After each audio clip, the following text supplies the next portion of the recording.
And then, like, if he just picks Olaf here, that's 20...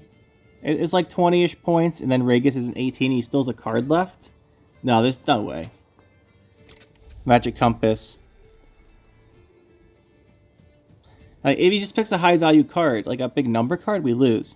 Because he's got damage on his leader abilities.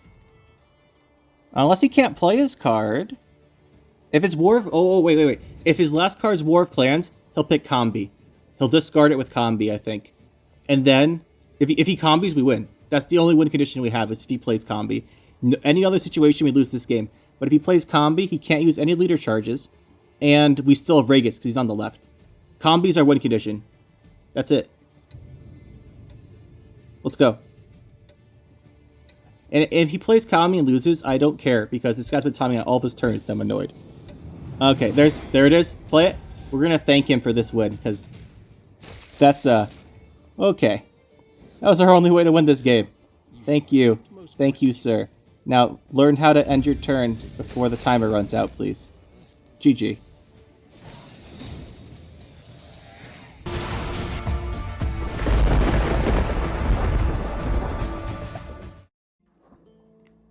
Today we're going to be playing monsters, and we're going to be trying out one of the new cards here, the Necromancer's Tome. So I think there's a couple ways to use this in this deck. We'll talk about the deck in a minute. But basically, Necromancer's Tome is whenever you play a bronze unit, summon a random copy of it from your graveyard to the same row and give it doomed. So this is good for tempo. It's good if you have a very big engine card you want to bring back a couple times, and you have extra copies of it. Now, how you get extra copies is you can put them in your graveyard, you can create them, a bunch of ways. But what we're going to be doing here is we're going to go all in on Flatter. Now, this is probably not the first time you've seen a deck like this. I'm going Operator, Flatter, make more Flatters. Going Megascope the Flatters. And yeah, we're just going to make as many as possible. This is a Witch's Sabbath deck as well. Still haven't played Witch's Sabbath Vampires in a while. So idea here, you have a Cave Troll. Cave Troll protects your stuff. Make a bunch of the Flatters. You can Incubus them back. You can Witch's Sabbath them back. If you don't play too many units round one, you can use the Necromancer's Tome to get them back. And the reason we're doing this is because a lot of the time when you do a deck like this, you don't actually play all the Flatters round one. So you can, but in this version we're going to try not to. The reason why is because if we just hold on to the actual Flatters, these two, we hold on to these, and we go Operator and then Megascopes, that gives us 3.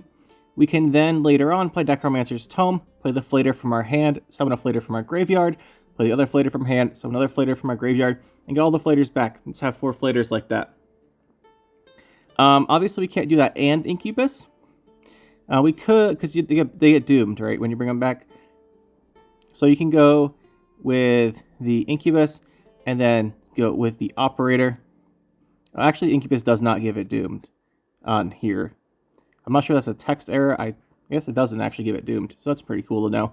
But you're probably not going to do this because it's basically a 2-0 deck most of the time. You go for a 2-0, you go round 1, play your Cave Troll, and then either the Unseen Elder to carry the round, and then you go with the Operator and the Flatters. And then round 2, you play Witch's Sabbath, try and bring everything back, and just try and 2-0 them. Usually what I go for with this. You can also just save it for round 3, do long round 3. I like going for the short round 3, where you just have the Regis Reborn. But you can do a longer round 3 if you want. This is a very top-heavy deck here. You have the Ownermancy for tutoring because you want to get this combo going. The Regis Reborn is a finisher, and we have some very high provision cards here. Yeah, the basic idea is we're going to use Necromancer's Tome, ideally, to create a bunch more Flatters, or bring back Flatters we created later on. This is probably not the most consistent deck. Probably won't have the highest win rate, but I thought it'd be pretty fun to try this out and just see kind of how much we can do here. And I know for a fact here, because I'm recording this after I played the games, that there are some pretty crazy games in here. Yeah, a lot of these games get really close, and there's some, well, you guys will have to wait and see what happens in these ones, because these are pretty exciting, not gonna lie. Let's go check them out. Don't want to wait around here too much longer. And there's some such interesting games coming up.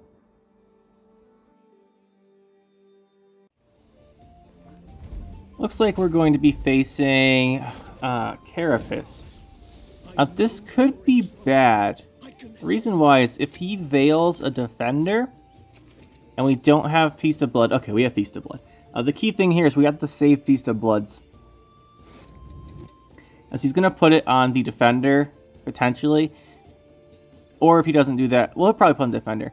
But the thing is, we have to bleeding more than one unit. We can't just stack all of our bleeding cards on the Defender. So we really need these Feast of Bloods to be able to purify that Defender. Otherwise, this is just going to turn into a blowout because we won't be able to do anything. We don't have our Cave Troll, which is a bit unlucky, but it's not like you wouldn't really expect it. Having Operator and Inflator in our hands really as much as we can hope for. Let's do this, and if let's just boost this. If he's playing Caltullus, this way the Operator dies to Caltullus instead of the Flitter. Just make sure to keep it alive. If he has a random lock in his deck, this stops it from locking us too, and that's pretty good. Our plan here is just to go for this Flater. We actually have a really good opening hand here. We have this Flater with the Operator, and then we go double Megascope, make some more, and then we go with the Unseen Elder, and just start bleeding off his stuff. Should be pretty good. This might get a little dicey when he plays Caltullus. I'm pretty sure she'll be a Caltullus deck. But we can handle that, I think. There is the Vile Forbidden Knowledge. So I think we just start Megascoping. He didn't kill this, so I think we'll hold off on getting some of these bleedings out.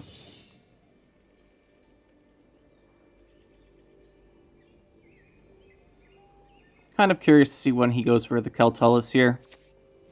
And there's a Wild Hunt Hound. He's going to boost that. He doesn't have Dominance yet. The Vitality does not trigger before its ability. So as you can kind of see there. We'll just go with another Megascope. He can kill this Flighter now if he has a damage card. Or he can play his Caltullus, but we will both have 3 units, so we wouldn't kill it.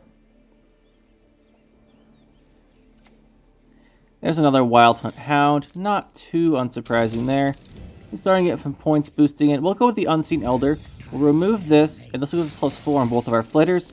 And the Unseen Elder will now tick our Flitters for us every turn. So if we pass, we still get 6 points each turn.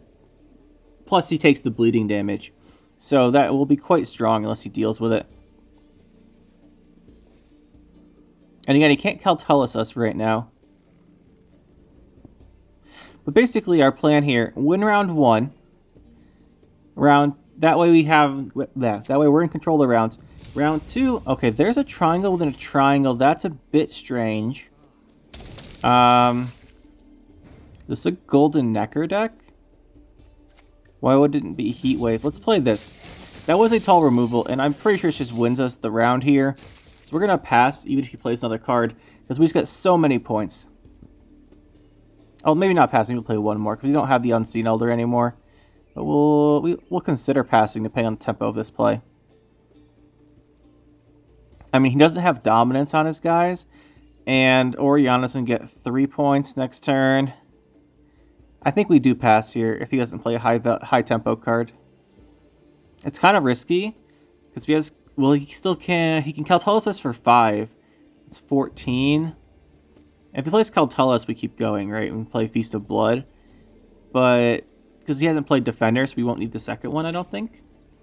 Swallow's really low tempo though. Does reactivate his Dominance, but I think 18. I think we go do one more here. We keep going here. 18, I'm not convinced, because he still has leader charges. So this will definitely force him out. There's no way he can keep going against this. It's a bit more commitment for us, but we do get this guy back with which is Sabbath. So that's not too bad. He's not the best card to come back, but he does have some engine value. So it's not the worst thing ever.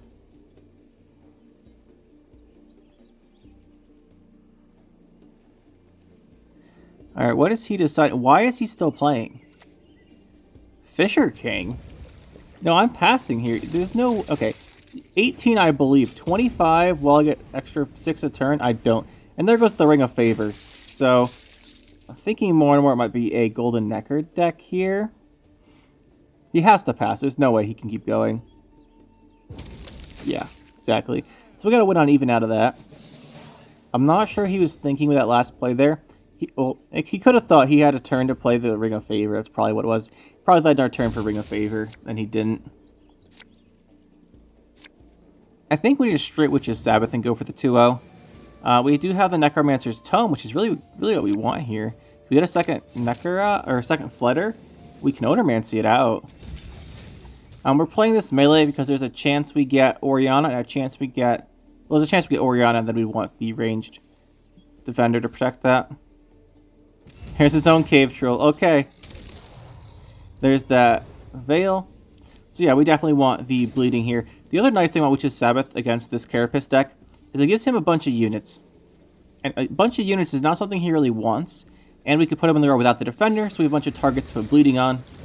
And we have Unseen Elder back. So, and here we go. The Flighters here. We can go with the Necromancer's Tome and then play our Flater, and then Odomancy out the other Flater, and then we will have 5 of them, and that is way too much for him to deal with without Keltalis. Or some kind of similarly powerful engine card.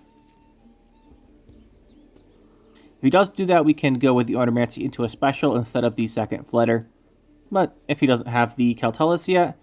Okay, there is the old Spear Tip, so it's not a Golden Necker deck. I'm not sure what's up with the triangle within a triangle then. I guess he's keeping it as for the potential to boost his own guys here. Just damage that. We'll play our Necromancer's Tome. Let's just play it range so we can't heat wave it. And let's see if we get some value from this thing.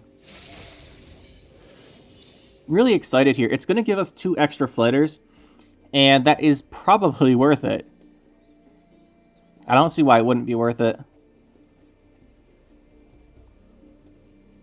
Our Unseen Elder is going to start hitting that Veil unit, though. The defender for him. So then we don't have as much value. That's fine. I don't think he can overcome... He just can't overcome Flighters without Keltalis. Okay, there's no way... And we are down 2 units here. 3 units over... 2 units... Can't talk. 2 units over him.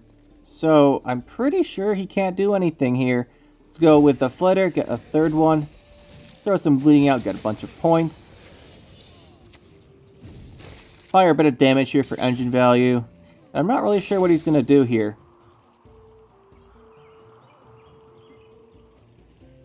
We're just getting an incredible amount of value.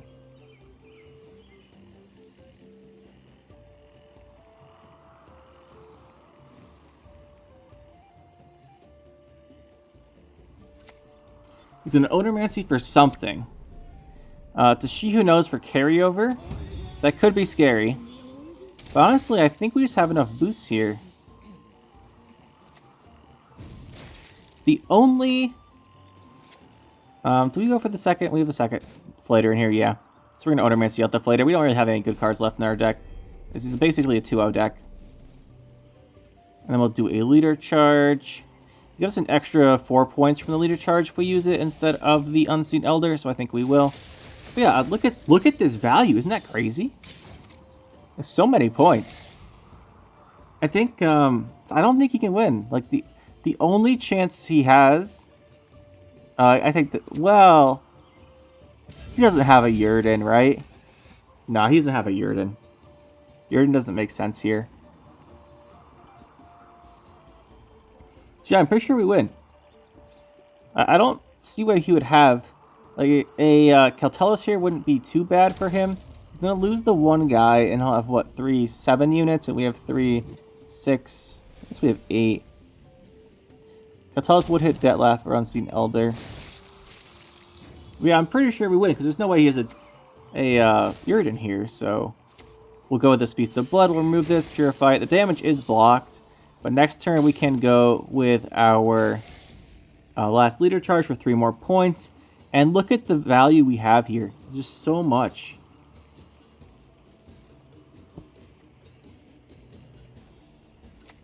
And there's a Spores. He can only target his own units.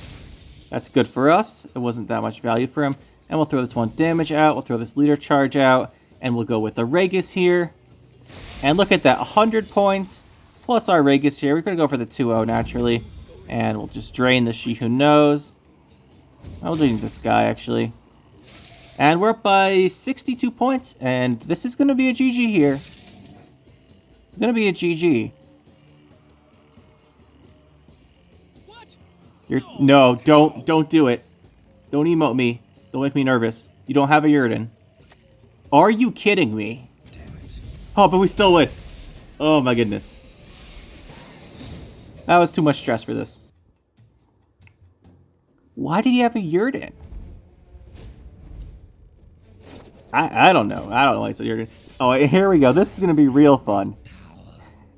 We have the Vampire Mirror Match. If he's not playing the Megascope version like we are and he's running Devotion, we have a huge advantage. Because he's not going to have control to deal with our fighters, and we're going to have way more than him. If he's playing the Megascope Operator version just like we are, this game is going to get out of hand really fast. And this is going to be an interesting one.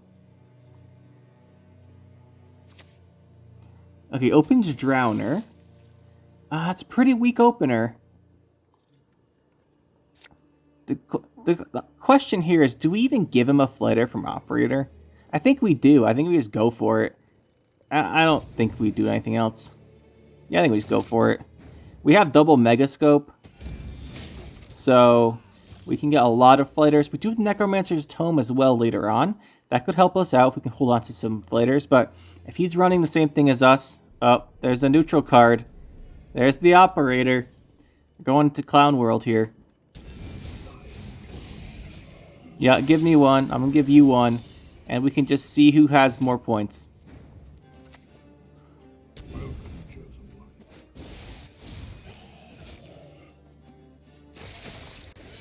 And there's the points for us. 3 on each of those. I'm spreading them out here. Or I'm not spreading them out. He's put the one in our range row, so it doesn't really matter too much. I'm pretty sure if he has a control card, he's going to have like one of Heatwave. And maybe we win with Oriana because he doesn't run her. He removes our defender, so we'll just play this guy. Trying to preserve leader charges here. There's going to be turns where we have to Megascope. A Megascope's not going to trigger our Nekarat. He's in the leader here. So I'd like to preserve those charges, and we want to preserve the flighters in our hand for the Necromancer's Tome if we can. Make another flighter here. Necromancer's Tome might be what gets us a win. Because if he doesn't have a way to bring back the flighters easily, that would be pretty good. Okay, he's running Megascopes too. Okay, look at this. This looks like fun, right? I'm not going to lie, this is actually going to be pretty fun. I'm curious to see how high these points get. Here's another flighter for us.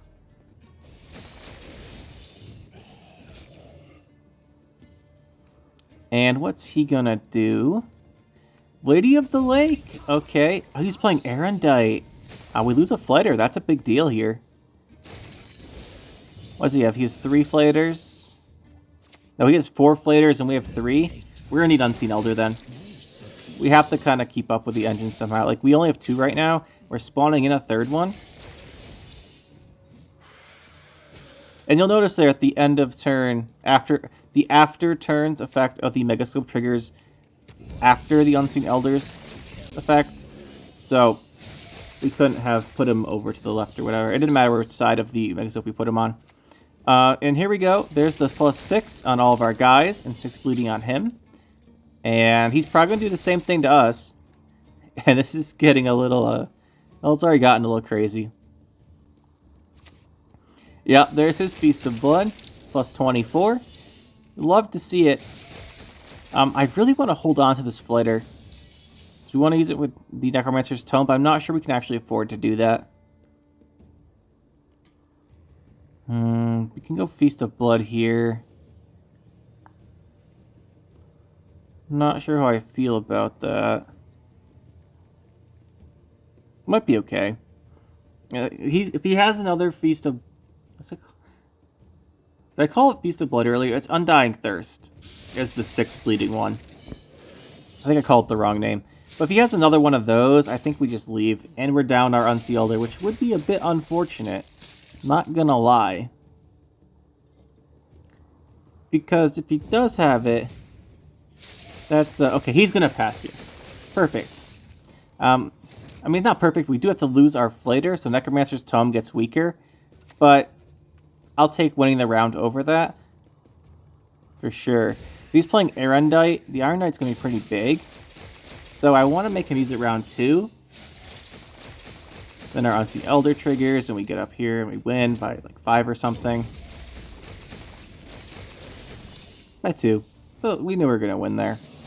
Did some preemptive counting. And here we go. Let's see if we get our Witch's Sabbath.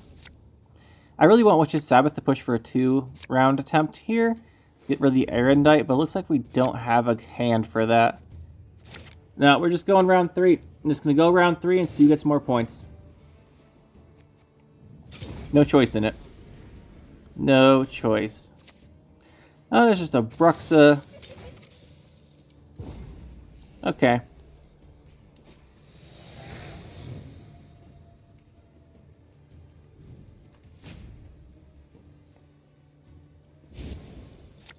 Now, we really need our Witch's Sabbath, I think. Okay, we do draw it. I haven't gotten our Odomancer yet, which is a bit annoying. Oriana's a really good draw. Undying Thirst is really good here. Okay, so we're missing the Necromancer's Tome, Detloff, and Onomancy. That is a bit annoying, and we also didn't get an Incubus. So bringing back our Flaters is going to be difficult. Our best chance here is that he's running Witch's Sabbath, and we are running Witch's Sabbath. And that way we just get a bunch. So like we can bring back our Cave Troll here, but actually Cave Troll is not very good. Alright, we went for that ranged.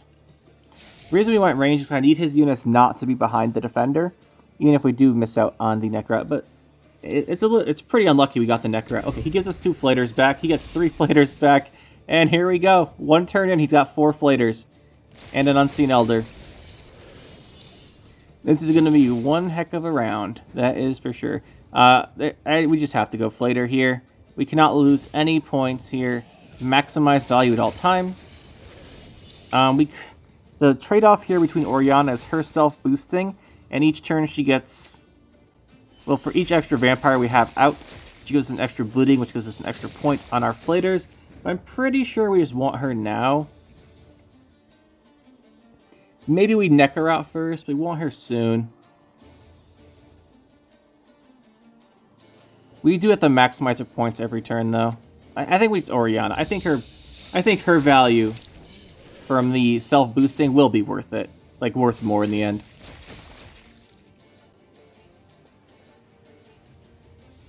Our Nekarot we can play. There's the Erendite. Oh, I think you should have killed Oriana. Because I'm not going to have any issues making more bleeding. I think if you kill Oriana there, it's much better. But we will see here. This is a melee locked card, but we get an extra point by doing this first. And again, we really have to maximize these points as much as possible. So there is our Nekarot. And bleed the Cave Troll. We probably have to end up Feast of Blooding that to purify it.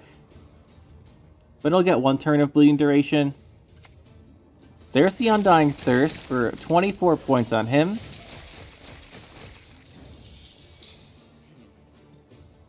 Play the Feast of Blood. We could kill Unseen Elder, and that stops him taking the bleeding. But if he has other bleeding cards, that's a really poor play, because we lose out on points on our Flaters. And I'm going to bet he has bleeding cards in his hand, so that getting rid of the Unseen Elder isn't the most valuable choice for us. If he has no bleeding cards in his hand, then we were wrong, though. Okay, so he had an Odomancy to get one if we needed it, and he has 5 Flaters now. He's past 100 points, back down to 99. Undying Thirst here to trigger all of our guys. His last card is going to be Ragus Reborn. Our last card is going to be Ragus Reborn, and it's just going to come down to it. We're just going to find out who has more points. There's the Ragus Reborn. He's up by 20. He gets some bleedings. I think... I don't know, man. We're just going to find out. Just drain something. We trigger our Nekarot here, which gives us bleedings again. And...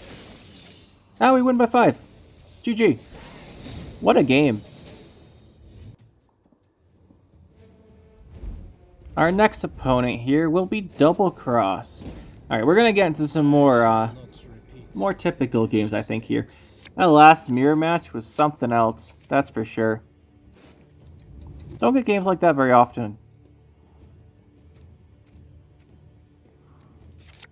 Don't get them like that. So we got Yurden when I thought there was no way he had one in game 1. Still won. And then in game 2, we had that guy mirror match us, which was pretty funky. But I'm pretty sure if he killed the I'm pretty sure if he used Aerodnite to kill our Oriana instead of that Flater. Maybe not. I don't know. Flater gets a ton of engine value too. It's hard to say. Hard to say. Here we're just going to open Cave Troll again. Again, we have Operator. That's pretty cool. So Cave Troll is really key here, by the way. Because if you don't have the Cave Troll here, they will just start playing Duchess Informants on your Flaters, and then they'll just make more Flaters than you can. Although, maybe we can make more in this deck.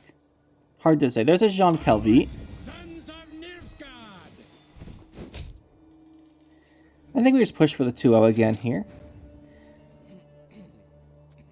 Do we want to go... We'll play a Flater out of our hand here. The reason why is we want to get ahead on even here. Normally I would save this for Necromancer's Tome, but this way we get ahead on even, and maybe we can get a win on even this round. Okay, he's just going to pass. This is exactly what we want.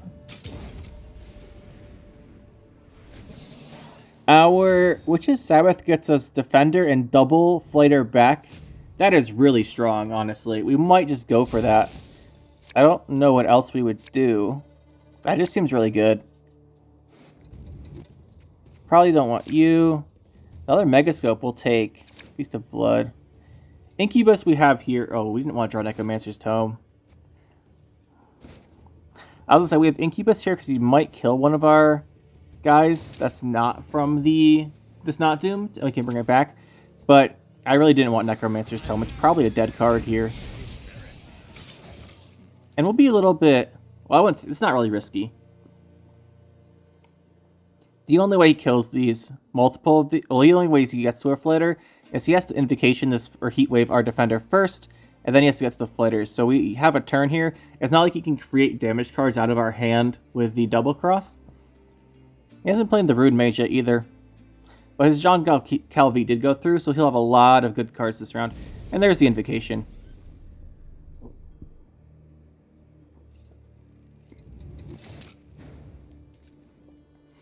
So let's see here. We've got the third Flater. I think we just do this.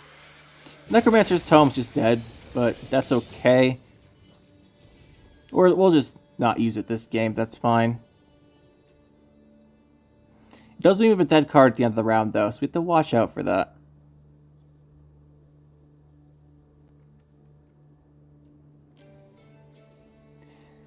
Let's see what he plays. He has only gold cards. Okay, here comes the start. Now, if we make the Necrot, it's when he starts getting engine value. However, I think we just kind of have to. Maybe not yet. We'll wait a turn.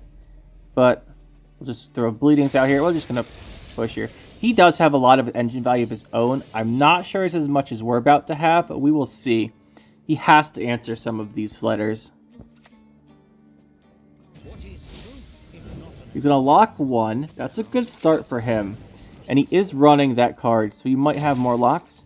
Although if he had one, I think we'd have played it from his hand first. So I guess we'd neck her out here. We don't have leader charges, so we have to trigger the Bleedings every turn. Other ways. So the necker out here, he will get copies, and he will start getting points from these Flatters. But we don't really have an option here. We need him to have the order ready to boost our Flatters on the turns we don't play bleeding cards. So, for example, the turn we play our other Megascope, we want to have his order ready. The 2 Undying Thirst is really strong, though, at this point. Incubus, not so much.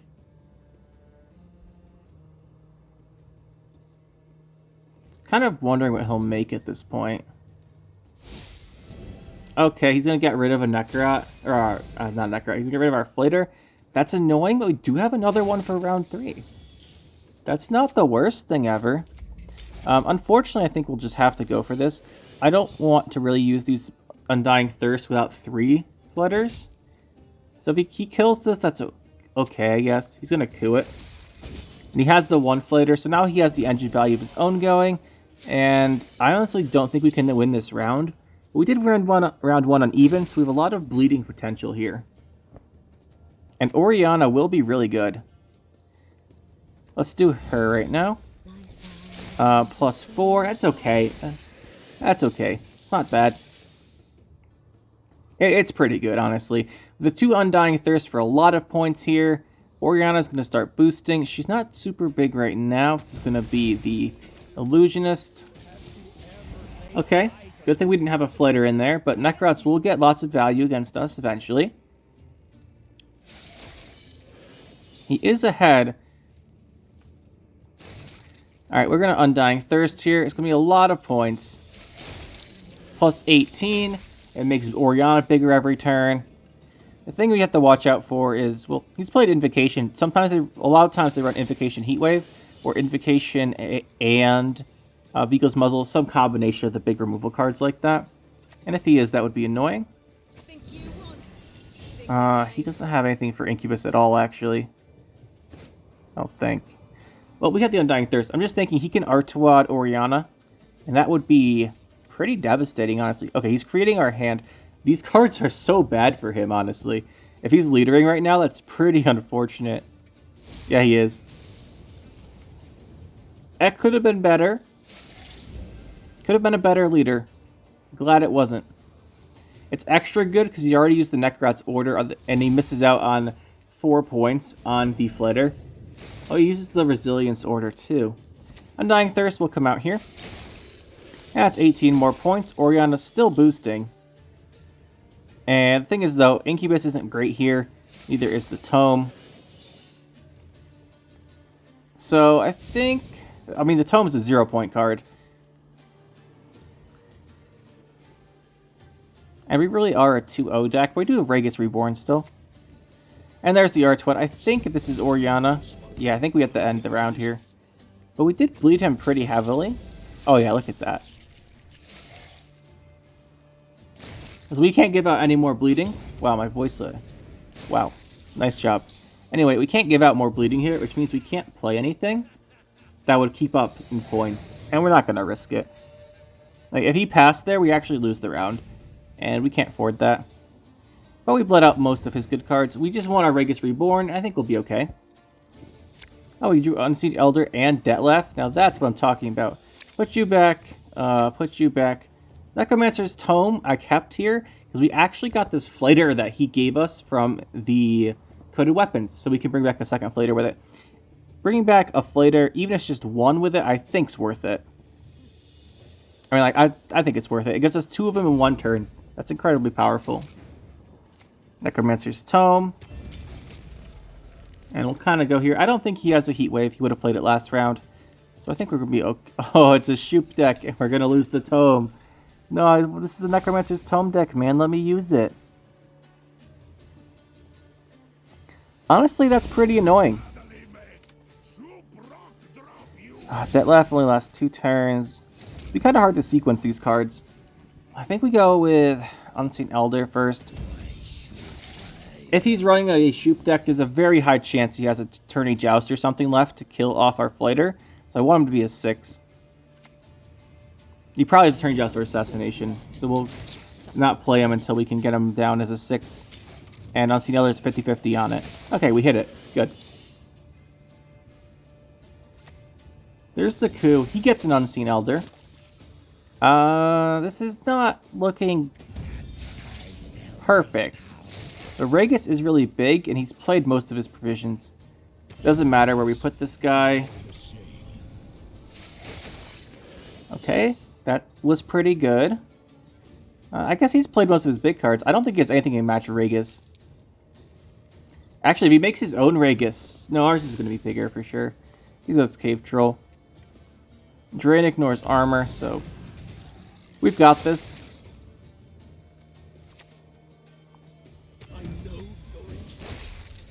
Yeah, we got this. Much more standard game this time. Much more standard. One more then.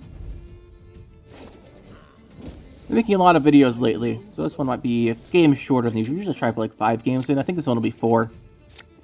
We're going up against Reckless Flurry. Yeah, I've been recording a lot of videos lately. That's not bad. But it takes a lot of time.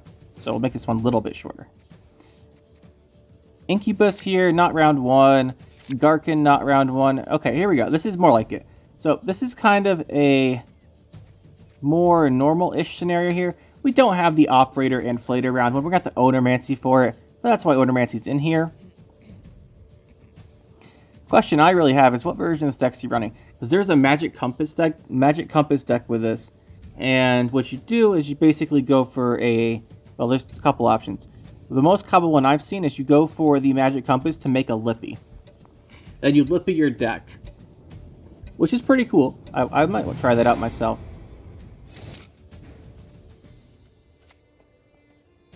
Cave Troll first. Nothing you guys haven't seen before. Yeah, we got another nice hand here.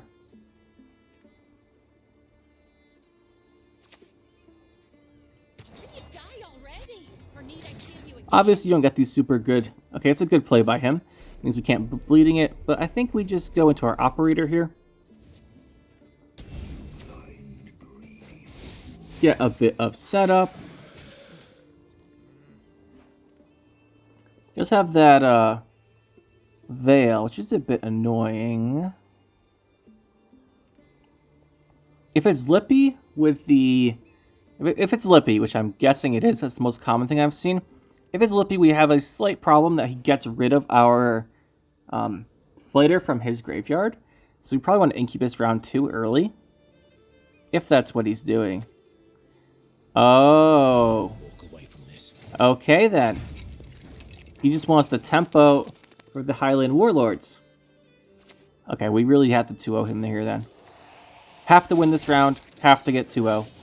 If it goes too long, the Veteran and the stacks from the Highland Warlord will get too big.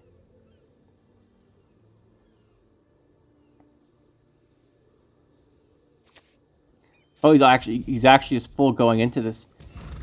Is this just 100% only Highland Warlord deck? That's a lot of tempo he's added to it. Here's another one. Okay then. I think we Megascope here, and we have to stay ahead on even. We'll play this here.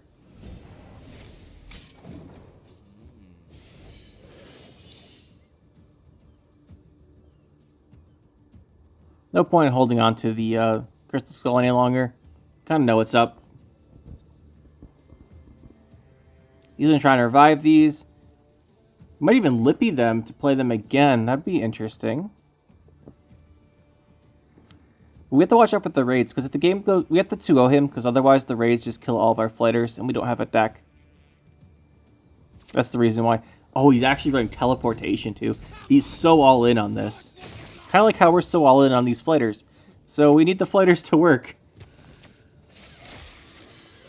If those fighters don't work this round, and don't work next round, this is a game over, I think. Sunset Wanderer is still moving. It's a tempo play he has coming up. We need to preserve leader charges. Oh, it's Magic Compass deck too? Yeah, pretty sure. Pretty sure he's going to go with the Magic Compass. Make the Lippy. Okay, you're going to send those. It's not bad. Second Veil card. No Unseen Elder for us though, so there's no chance that the random thing's hitting it. He sent his King Brand too. Okay. Throw out this bleeding, get some Necrorat value. Honestly, I think we have to play another Flater. Oh, we can play Oriana. Let's go Oriana. Oriana's a more committal play. But she's also way more points, so I think we might get away with a pass here. If he plays a card. He's not going to play a card. So we do take the round. Now we have to go for the 2-out. The problem here is he has the leader ability. So you can leader Junod, double leader, and kill everything we bring back. But maybe with King Bran, you don't have space for Junod. I don't think Junod's in every deck. Okay, these are not really the best. This hand is not... How many Flaters do we have? We just have 2. Necromancer's Tome can get us 1. Incubus can get us 1. We definitely want to do the Incubus part before he Lippies. But his deck's not small enough yet. So we don't have to worry about it quite yet. I think we just Necromancer's Tome. It should be a lot of value.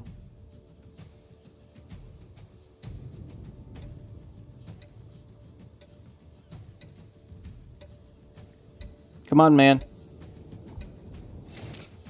We go first. He timed out there. Lovely.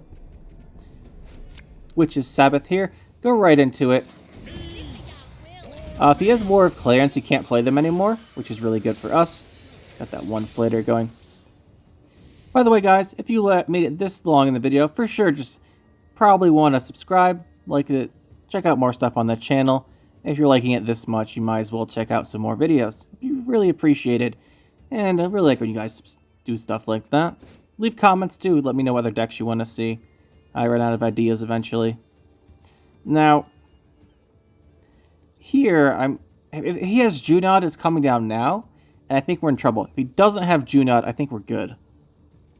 It just comes down to what he has, really. And there's no way this guy has a Yurden. I said that about that first guy, but there's no way we get Yurden twice in one video. So I'm just going to pretend that can't happen, because I don't believe he has it. There's a Burna, so some discards. Okay, he's getting to the point pretty close to that magic lamp now. He brings back... Oh, he's got double discard for tempo. Timing out his turn again. My favorite thing. I think... Incubus or Tome? Let's Incubus. Bring back the Flater. Because we don't want... Since he's getting close to that Lippy, we want to do this first. And we can't actually Necromancer's Tome for any more. But that round 3, we can use Necromancer's Tome as long as we have one of these Flaters left. And that'll be pretty good.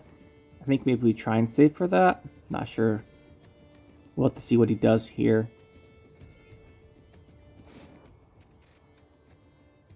Yeah, he has nothing he can play with War of Clans. I'm not 100% sure he's running it, but I imagine he might be. Yeah, I think he is. If he has this much into the raids and he has the tier 6 skirmisher, he probably has the War of Clans. So we have to keep that in mind. He probably has our Primal Savagery too. So we played, what, +3 damage so far? So this will be Primal Savagery, my guess. Yeah, there it is. Okay, so we could Flater. I think we do play our last Flater. I think we just put the Tome into our deck round 3 and don't use it. We're going for it here. Going for it. We do have to watch out for Heart of Terror. And if he doesn't have it, he can always create it. Yeah. That's probably what he would create given the choice. I guess. Well, we have Undying Thirst, which is a really big play. That's a 24, and it puts out 4 bleeding. That's really good. Okay, there's the armor up. So, yeah, he's 100% all in on these raids.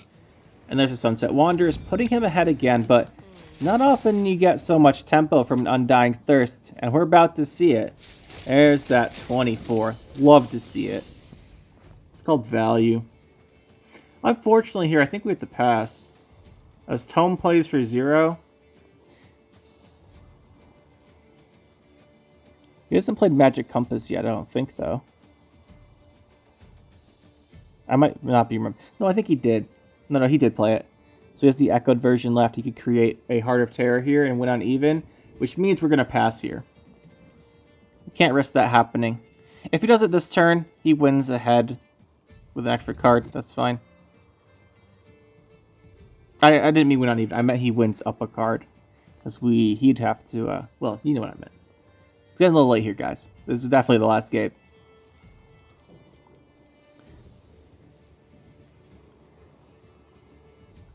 Let's see what he goes for.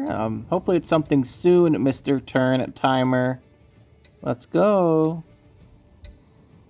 Let's go. I'm just going to pass. Just do something. Oh, the sensor. Oh, that hurts. A 1 and a 22.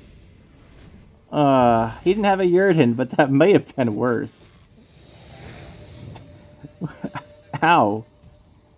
Okay, well, he's up a card now. So that's unfortunate. Actually, he only had 2 cards in his deck. So we're not actually down a card. Because he can't draw 3 cards. He self-milled himself.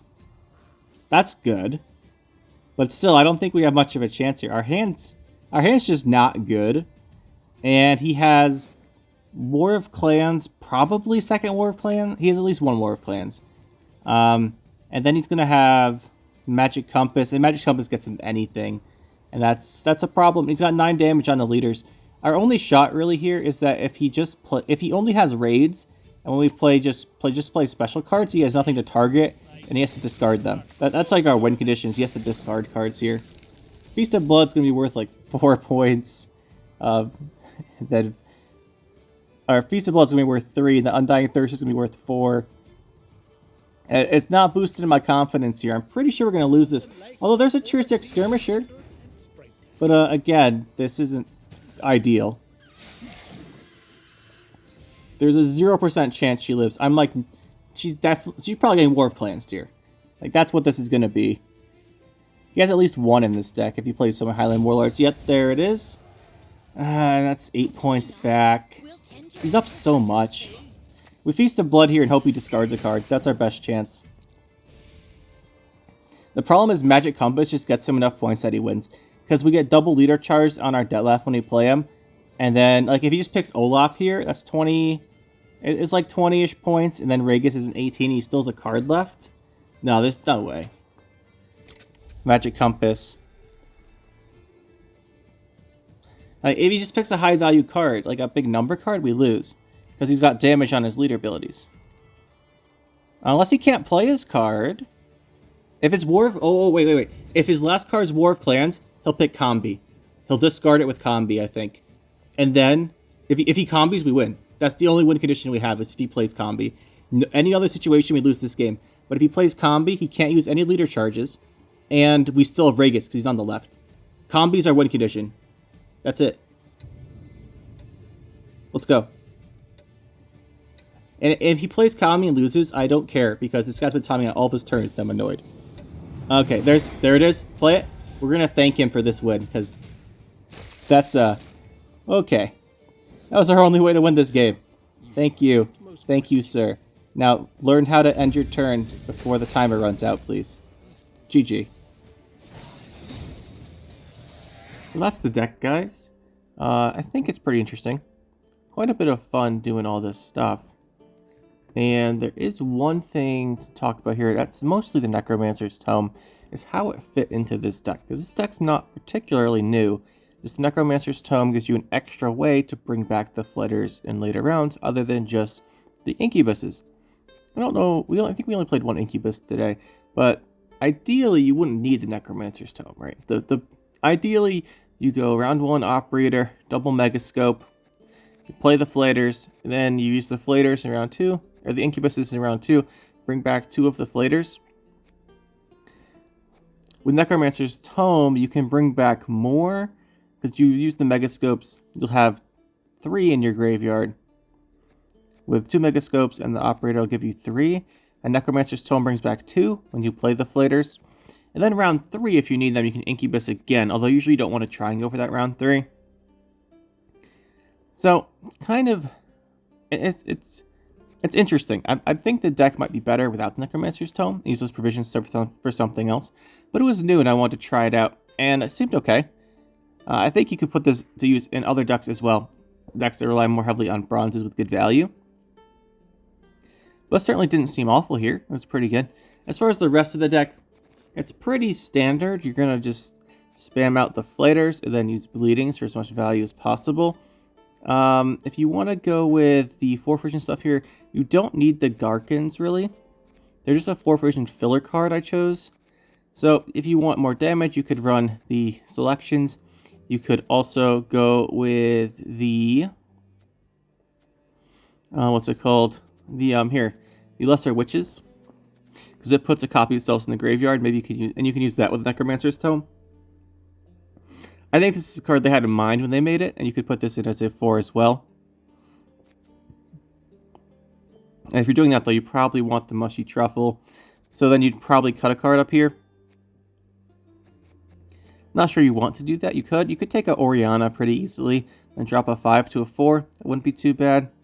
But you could also run, I should mention here, the Armored Arrakis. She gives Bleeding Gil to something's base power. This is a card that this is basically the slot we swapped out for Necromancer's Tome. This is usually a card in the deck, but I swapped Necromancer's Tome in for this and made a couple other adjustments. But usually you have this in here.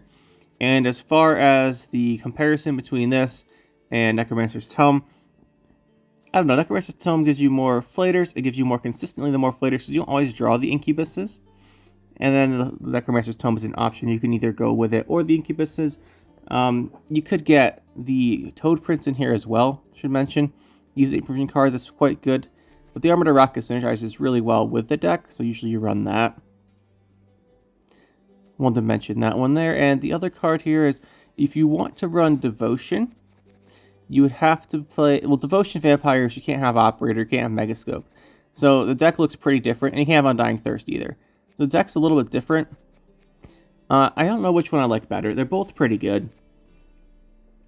This one has a bigger hype, or higher potential, but then the Devotion, you get the power from the Unseen Elder, so it's a give and take here. But you have more consistency, because the only consistency you really got in monsters is the Naglfar, and that's not the best consistency card.